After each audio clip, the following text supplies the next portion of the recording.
தருவானாக.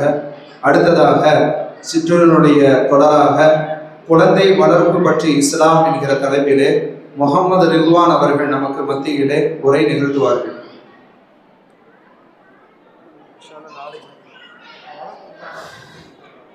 அஸ்ஸலாமு அலைக்கும் வரஹ்மத்துல்லாஹி வபரகாத்துஹு.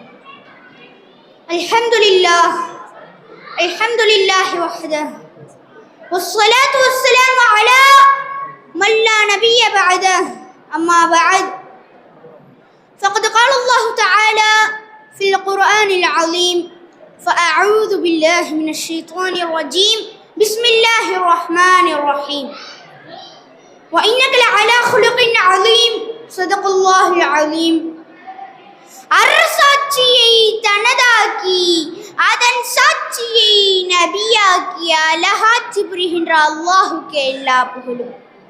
அல்ஹம்துலில்லாஹ். அந்த வல்லவனுடைய சாந்தியும் சமாதானமும் அகில உலகுக்கோமான் அண்ணலும் பெருமான் ஆருயிரிம்மான் ஆதிரில் பூமான் நபிகள் நாயகம் முஹம்மதுர் ரசூலுல்லாஹி சய்யதினா முஹம்மதுர் ரசூலுல்லாஹி ஸல்லல்லாஹு அலைஹி வஸல்லம் அன்னவர்களின் மீதும் அன்னவர்களை அப்படியே பின்பற்றி வாழ்ந்த உத்தம சத்திய சஹாபாக்கள், தாபிஈன்கள், தபஅ தாபிஈன்கள், குறிப்பாக இங்கு கூடியுள்ள நம் அனைவரின் மீதும் அல்லாஹ்வின் சாந்தியும் சமாதானமும் என்றென்றும் நின்று நிலவட்டுமாக. ஆமீன். நான் பேச எடுத்துக்கொண்டுள்ள தலைப்பு இஸ்லாத்தின் குழந்தை வளர்ப்பு. அல்லாஹ் தஆலா மனித குலத்திற்கு வழங்கியிருக்கின்ற அருட்கொடைகளில் மிகப்பெரிய அருட்கொடை குழந்தை செல்வமாகும். பிறக்கும் போது எல்லா குழந்தைகளும் நல்ல குழந்தைகளாகவே பிறக்கின்றார்கள். அந்த குழந்தைகள் நல்லவர்களாகவோ தீயவர்களாகவோ ஆவது பெற்றோர்களாகி உங்களின் கடமையா? குழந்தைகளை பெற்றெடுப்பது பெரிய விஷயம் அல்ல. பெற்றெடுத்த குழந்தைகளை சிறு வயதில் இருந்து ஈமானிய உணர்வையும் அல்லாஹ்வை பற்றிய நம்பிக்கையும் அல்லாஹ்வின் மீதுள்ள அன்பையும் ஊட்டி வளர்ப்பது பெற்றோர்களாகி உங்களின் கடமையா? ஆரம்பத்தில் விதைத்த விதை முளைத்து பெரிதான பின்பும் அதை பலனைத்தான் தரும். அதுபோலத்தான் பிஞ்சு உள்ளத்தில் முதலில் விதைக்கின்ற கருத்துக்கள் அவர்களிடம் பெரும் மாற்றத்தை ஏற்படுத்தும். அல்லாஹ் தஆலா தனது திருமறையிலே குழந்தை யார் யாருக்கெல்லாம் கொடுத்திருக்கிறானோ அவர்களை பார்த்து யஹ்புலி மையஷாஉ ذுகூர் வ யஹ்புலி மையஷாஉ இனாஸா. யஹ்புனா கிஃப்ட், அல்லாஹ் தஆலா அருட்கொடை, அதாவது அன்பளிப்பு தந்திருக்கிறான். சில பேருக்கு ஆண் மக்களை, சில பேருக்கு பெண் மக்களை, சில பேருக்கு இரண்டும் கலந்து. திருக்குர்ஆனில் வேறு பல இடங்களில் ரஹ்மத் நிஅமத் என்ற வார்த்தை வருகிறது. ஜீனத்துல் ஹயாத்தித் துன்யா, உலக வாழ்க்கையின் பெரிய அலங்காரமே குழந்தை என்று வருகிறது. உங்களது குழந்தை உண்மையிலேயே அல்லாஹ்வின் அன்பளிப்பா அல்லது ஃபித்னாவா என்று முடிவு செய்கின்ற பொறுப்பு பெற்றோர்கள் இடத்திலே இருக்கிறது. பெற்றோர்களே, நீங்கள் நினைத்தால் ஜீனத்தாக மாற்ற முடியும், ரஹ்மத்தாக நிஅமத்தாக மாற்ற முடியும், அல்லது ஃபித்னாவாகவும் மாற்ற முடியும்.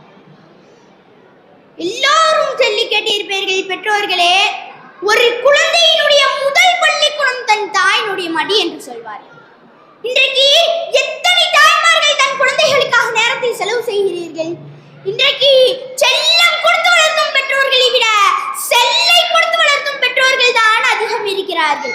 பிள்ளைகள் தவறு செய்யும் பொழுது தாய்மார்கள் காதால் கேட்க முடியாத கெட்ட வார்த்தைகளால் குழந்தைகளை திட்டுகிறீர்கள், சபிக்கிறீர்கள். கோபம் ஏற்படும் போது நிதானத்தை கடைபிடித்து குழந்தைகளை திருத்துவதற்கு முயற்சிக்க வேண்டும்.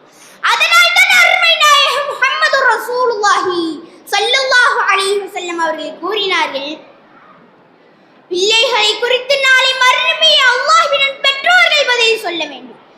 பதில் சொல்லாதவர்கள் சூழலும் சொல்ல மாட்டீர்கள் என்றார்கள் நாயகம் ஸல்லல்லாஹு அலைஹி வஸல்லம் அவர்கள். ஒரு விஷயத்தை சிந்தித்து பாருங்கள் பெற்றோர்களே, உங்களது குழந்தை மன மகிழ்ச்சி, கண் குளிர்ச்சியை தர வேண்டும். இந்த உலகத்திலும் அவர்கள் நமக்கு கண் குளிர்ச்சியாக அமைய வேண்டும், நாளை மறுமையிலும் அவர்கள் நமக்கு கண் குளிர்ச்சியாக அமைய வேண்டும். இதுதான் அறிவுள்ள சிந்தனையுள்ள ஒவ்வொரு பெற்றோருடைய எதிர்பார்ப்பாக இருக்க வேண்டும்.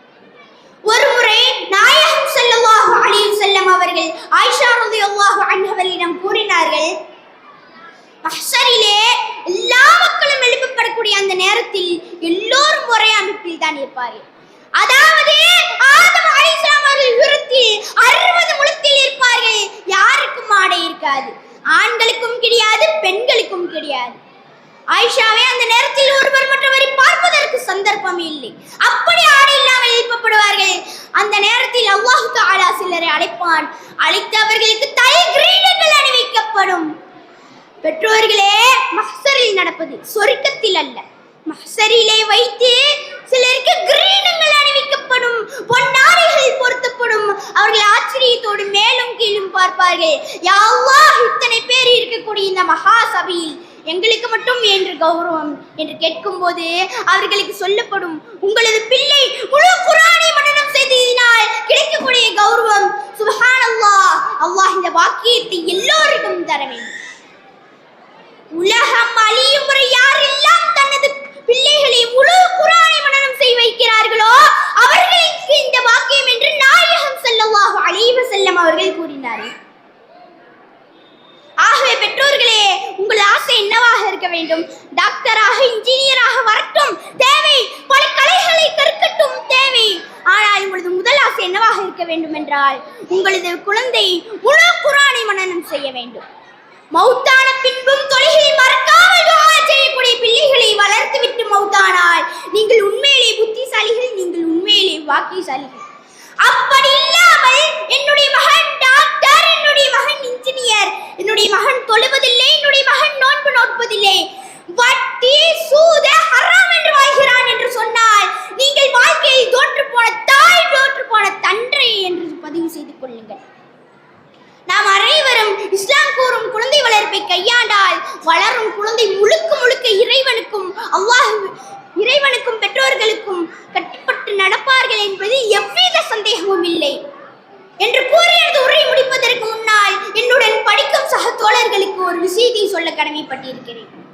தாயின் காலடியில் சொர்க்கம் உள்ளது, தந்தையின் பொருத்தத்தில் இறைவனின் பொருத்தம் உள்ளது. நாம் அனைவரும் நாயகத்தின் வழியை பின்பற்றுவதோடு மட்டுமல்லாமல் வாழ்க்கை முடியும் போதும் கூட நாயகத்தின் பொருத்தத்தோடு முடியக்கூடிய நல்ல நசீபை அல்லாஹ் தஆலா நம் அனைவருக்கும் தந்தருள் புரிவானாக. ஆமீன். வாஹிர் தஅவானா அல்ஹம்துலில்லாஹி ரப்பில் ஆலமீன். அஸ்ஸலாமு அலைக்கும் வரஹ்மத்துல்லாஹி வபரகாத்துஹு. வலைக்கும்